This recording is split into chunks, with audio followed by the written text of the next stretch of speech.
Makin kita berusia, semakin susah rasanya nak turun berat badan. Kenapa Ada rasa? Jom lihat.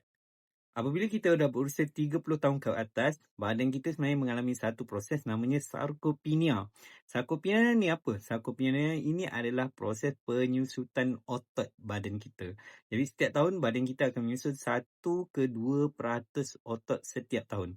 Malah hingga 10 tahun, dalam masa satu dekad 10 tahun, badan kita boleh hilang 8 ke 10% daripada otot kita. Apa penting nak tahu pasal otot ni pula dengan nak turunkan berat badan? Sebab otot kita ni lah di mana pembakaran kalori berlaku. Segala makanan yang kita makan akan dibakar oleh otot kita.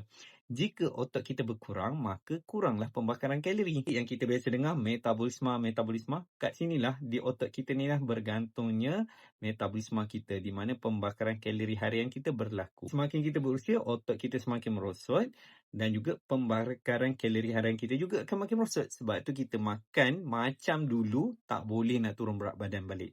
Berita yang kurang baiknya adalah setiap kali kita diet dan turun berat badan, otot ni juga akan menyusut. Allah, pening lagi kan? Jadi tipsnya macam mana? Adalah satu, banyakkan bergerak. Itu caranya paling cepat untuk kita atasi. Yang kedua adalah bersenam. Yang ketiga, pastikan pengambilan protein kita cukup. Bila protein cukup, barulah otot kita ni akan kekal terjaga ataupun naik. Dan yang keempat adalah melakukan latihan kekuatan. Latihan kekuatan ni sangat-sangat penting lah untuk membina balik otot kita supaya elakkan daripada menyusut. Allah, bila otot kita terjaga, metabolisme kita akan maintain dan kita mudahlah untuk bakar kalori dalam badan kita.